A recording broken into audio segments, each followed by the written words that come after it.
Okay, welcome back to the Word for the Valley podcast, and we have been making our way through the book of Matthew, and this is part 2 of Pastor Mike's sermon on this section, and we've come as far as verse 21 of chapter 5. And in this section, Jesus will begin to compare what the scribes and the Pharisees say about the law and what God himself actually means.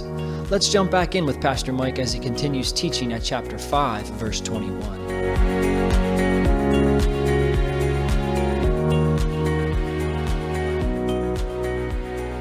He goes on to explain this now. This is the general gist of these next couple teachings.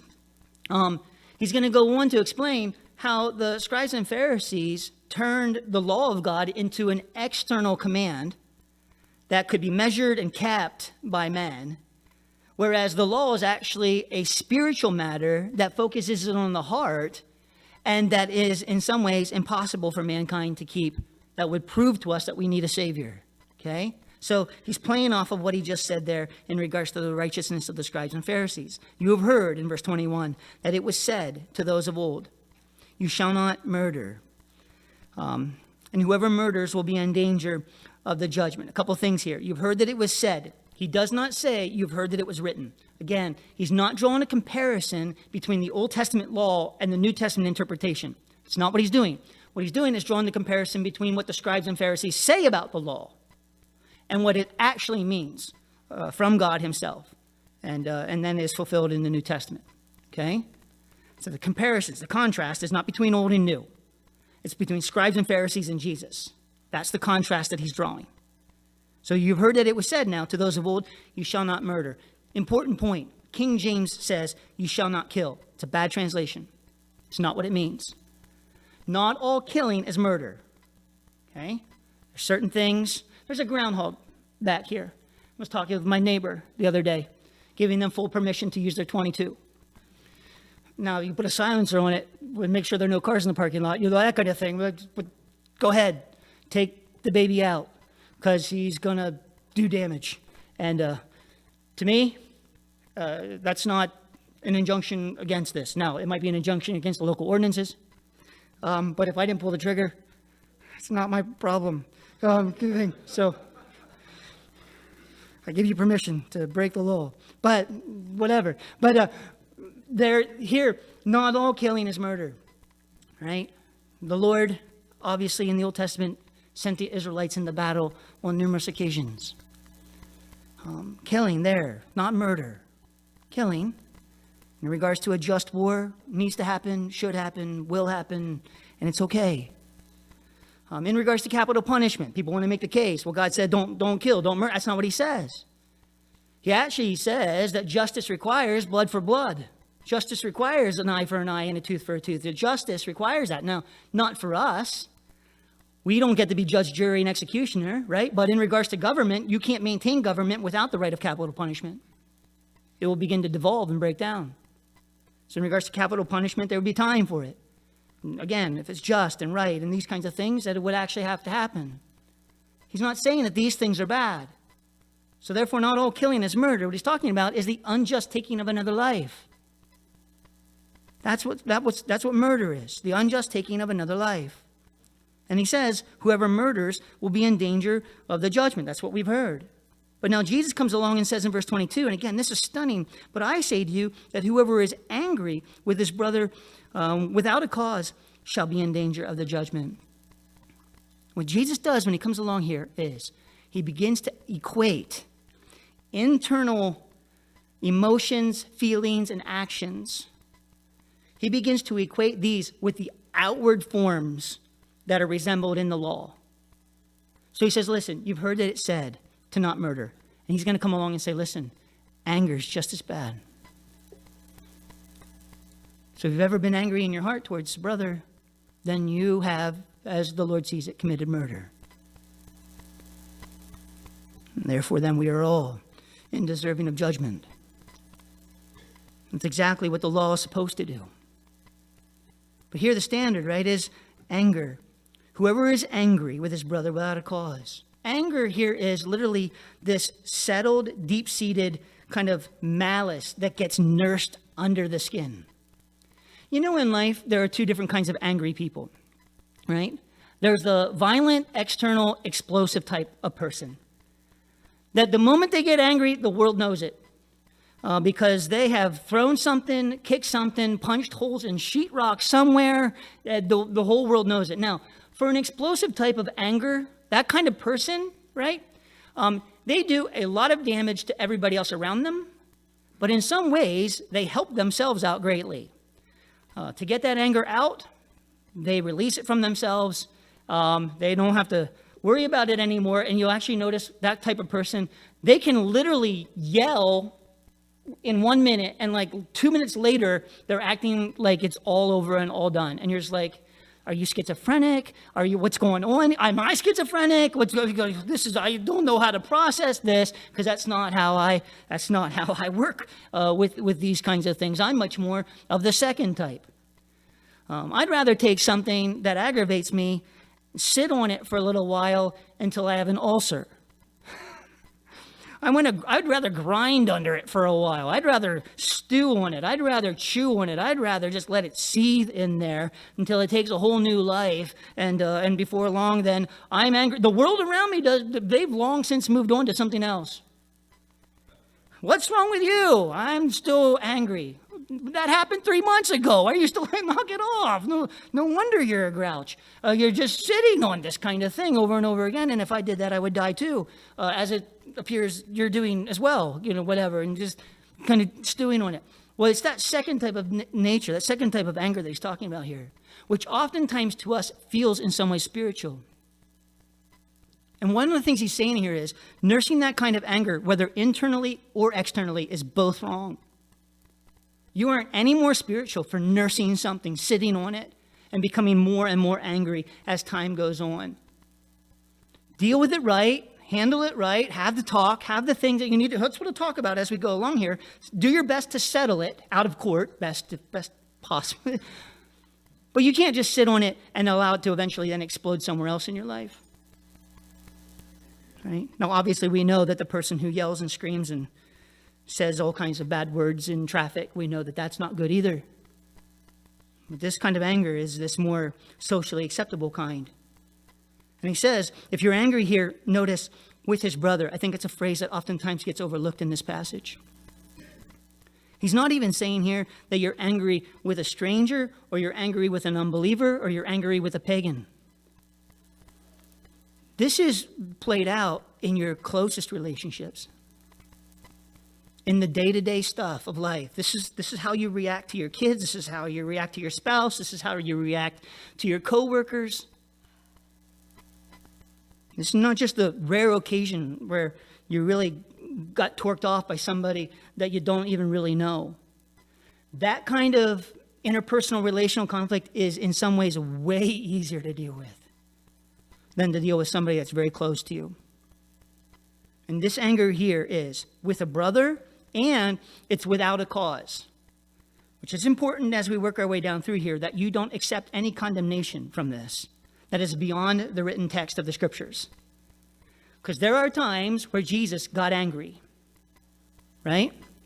He turned over the tables of the money changers. I'm sure he didn't go in there and say, hey, now guys, we should all kind of get along and, just a little tip of the table, and I'm so sorry about, going to do another one. Doves are flying and everything. No, there was a bit of an anger thing going on there. When the religious leaders brought the man to the synagogue with the withered hand, it says there that Jesus looked on them and was angry with them. When his own disciples prevented the mothers from bringing the children to Jesus so he could bless them, he was angry at his disciples. So yeah, there's a little anger to be given everywhere kind of thing, even from Jesus' vantage point. But his anger was only ever in the context of when other people were hurting other people. And then his anger motivated him to action that was actually for the benefit of the people. In contrast to us, oftentimes our anger is motivated by our own rights, our own desires, and things that we didn't get. Our anger is selfish. Jesus' anger was actually benevolent. It was actually love, to love like Jesus loved. He didn't get angry because he was offended. He didn't get angry because he was hurt, or he didn't get, enough. There's a commercial. I love it. It's a Tasty Cake commercial. And she wakes up in the morning and she says, it's cheat day. It's cheat day, cheat day, cheat day. And she runs down the hill. Cheat day, cheat day, cheat day. She goes to the cupboard. Cheat day, cheat day, cheat day. She pulls out the box of tasty cakes. It's cheat day. Turns it upside down, and her husband's eating the last one. That man is going to get his keys and his wallet, and he is going to go to the store and buy about 4 boxes of tasty cakes and bring them back for his wife. That's what happens next in the commercial. They don't show that part, but that's where that goes next. That kind of thing, right? Well, whatever anger is caused there is not caused because of some type of, benevolent situation. If that woman gets angry, and she does, even at the end of that commercial, you could tell he's in trouble. If that woman gets angry, it's only because it had messed up her day.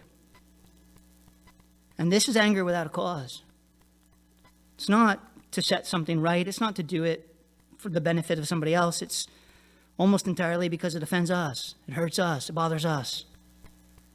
So he says, if you're angry with your brother without a cause, he actually says you'll be in danger of the judgment, as if you had murdered somebody.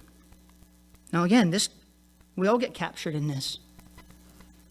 But it shouldn't be permitted. It shouldn't be allowed in the life of a Christian. It should be dealt with when we recognize it in ourselves. And he goes on and says now, whoever says to his brother, Raka, shall be in danger of the council. And you're really glad that he said it that way, because none of us have ever said Raka to anybody. So one command I have never done. I've never said Raka. I don't even know what it means, so I would never say that to somebody. Well, really what he's saying here is, if you call somebody an airhead, whoa. Like, how in the world are our governmental leaders going to tweet about one another if they can't do that? Isn't it amazing? Like, they can't even talk about policy anymore without making it a personal attack on their intelligence or their character or their motivation.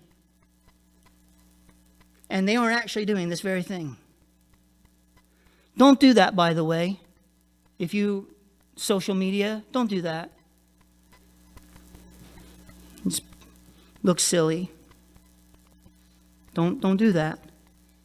You got to promise somebody, take it up with the person, deal with it, tweet about it, or Facebook or whatever people do about it.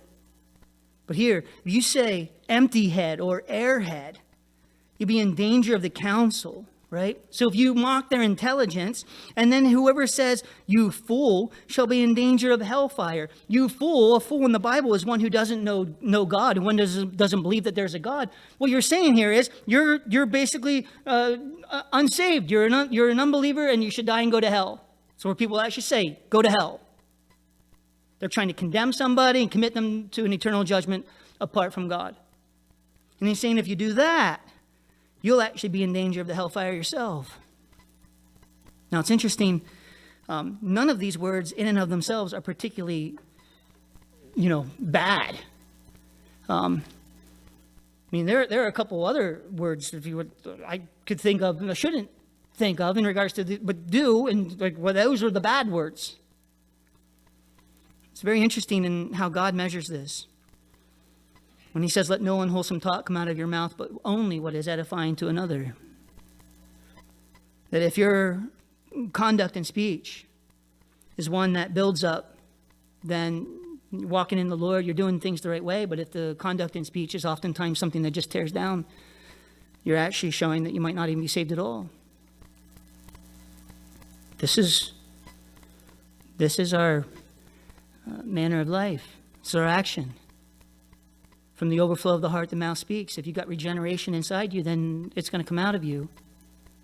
But again, don't let the salt lose its season, because if it does, it's going to be trampled underfoot of men.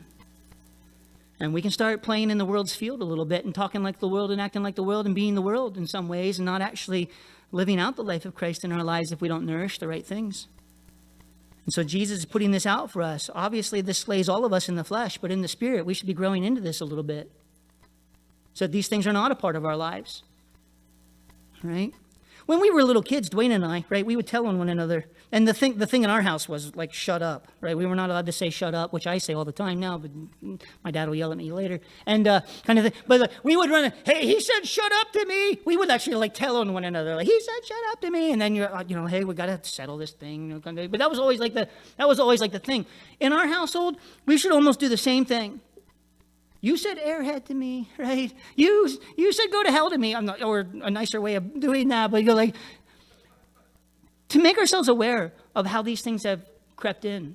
I hear it across the board, where people are no longer discussing policy or truth. It is a character assassination.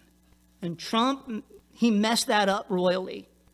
Now, he wasn't the only one, but he certainly didn't help at all.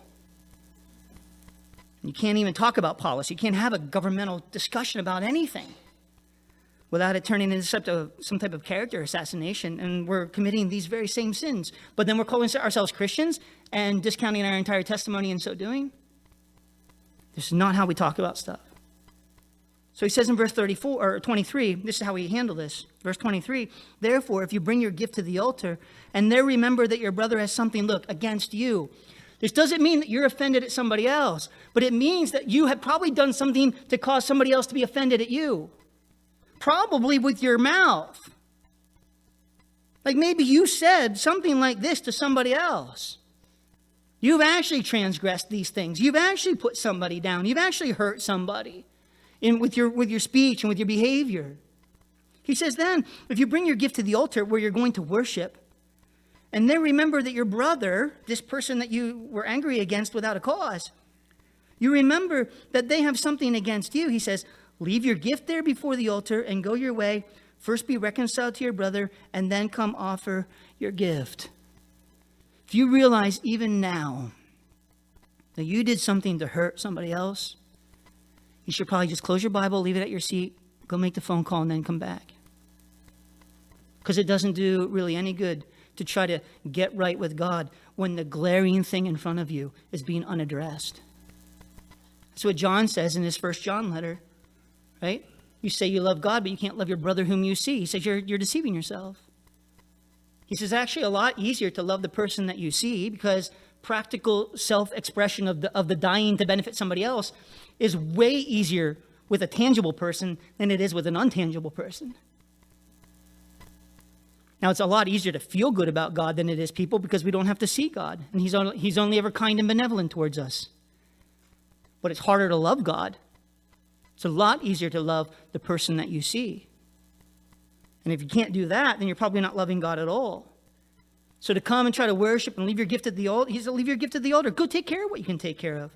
Be reconciled to your brother, and then come and offer your gift. Now, reconciliation, let me make this point. Reconciliation is the reestablishment of the relationship, where you can actually function as brothers again. Okay? It's a reestablishment of the relationship.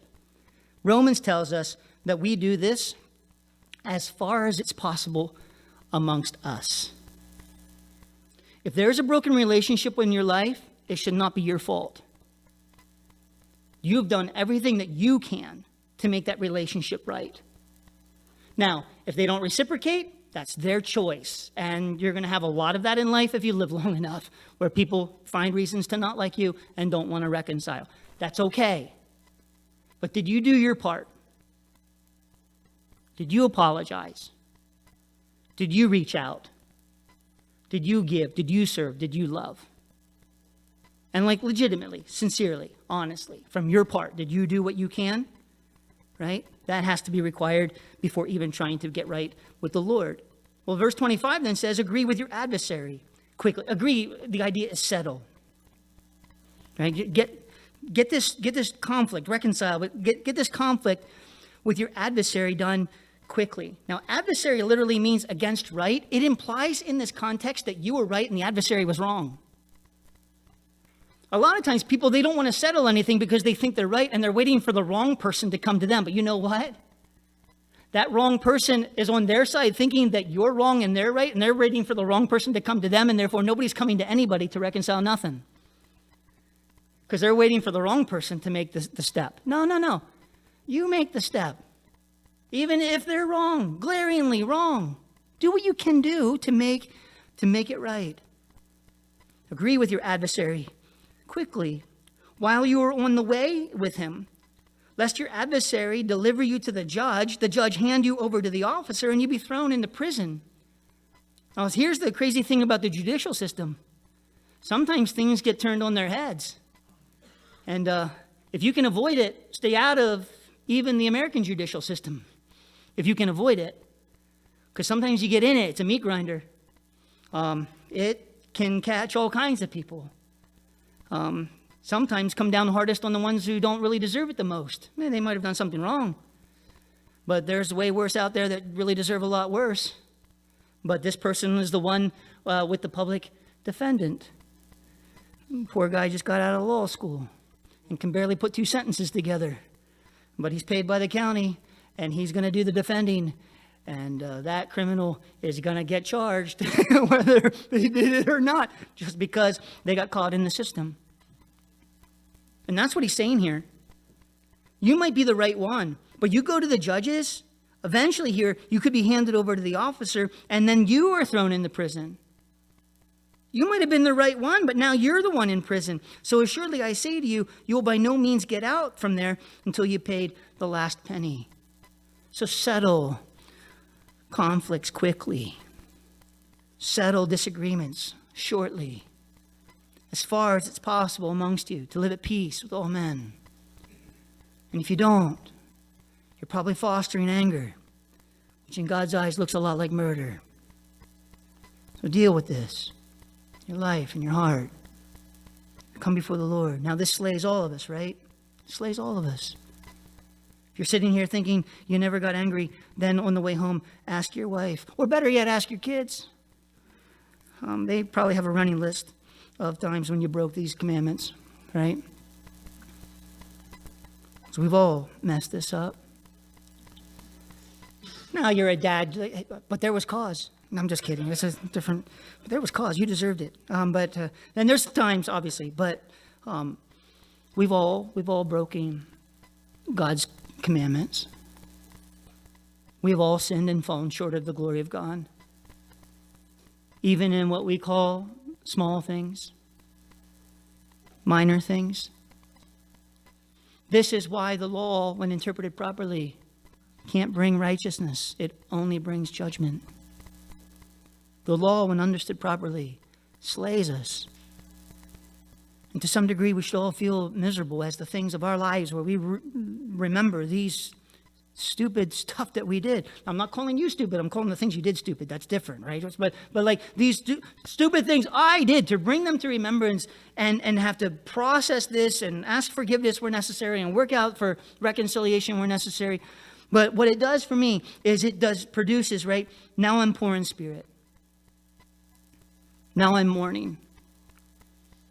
Now I'm meek.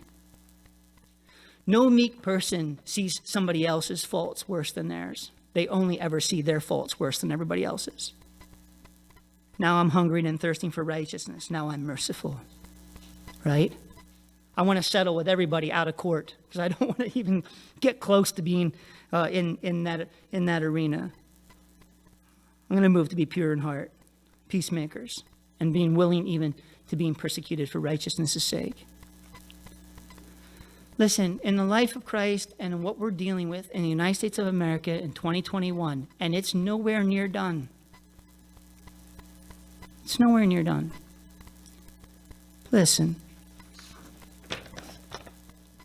I believe we are going to deal with COVID well beyond my life expectancy.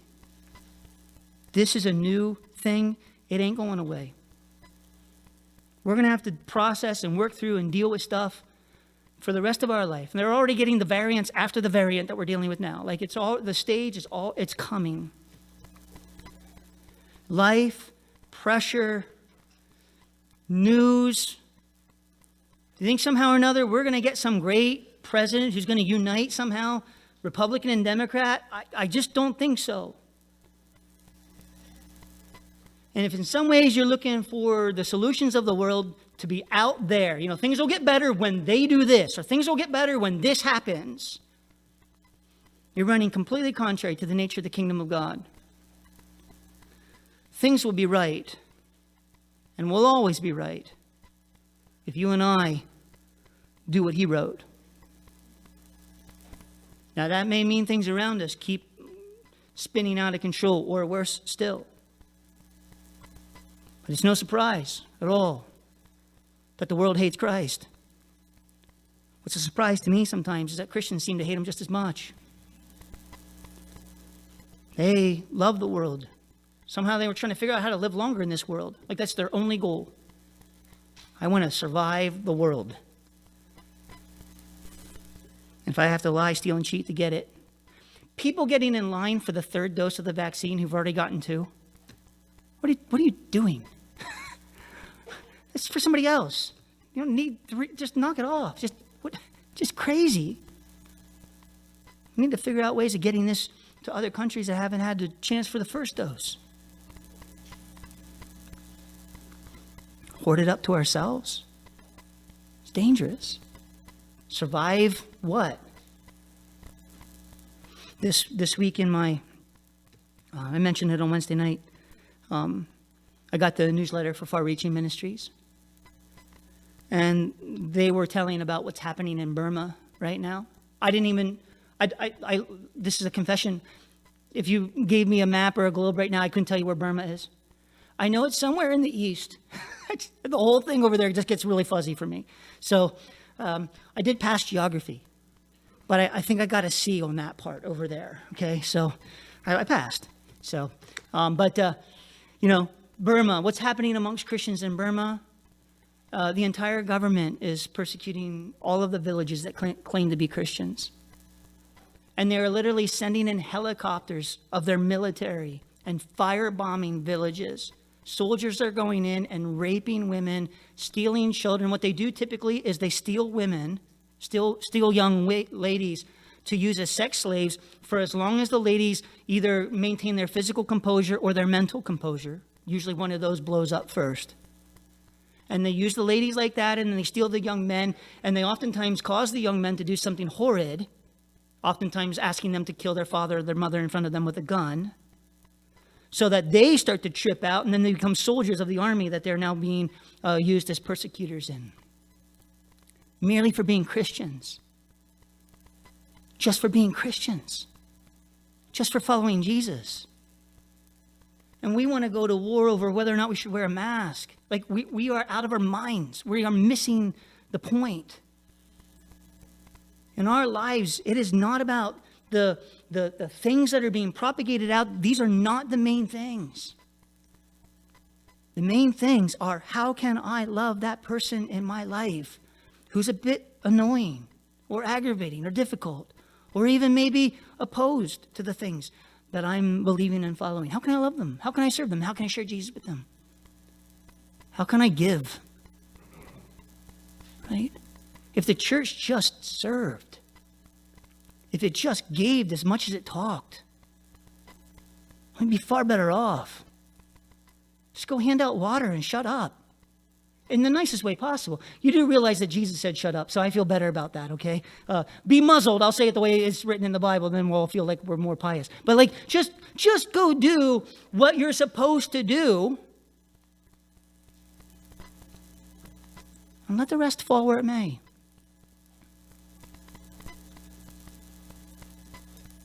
We get all concerned about things that are outside of our arena. In the meantime, we forget how to act, how to behave, what to do. And we fall into their game, and then they beat us with it, right? I think the saying is, my kids used to say it. They don't say it much anymore, right? Never argue with a fool, right? They'll draw you into their argument, and they'll beat you with their experience, right? Just why do we feel like we have to play the world's games? We don't.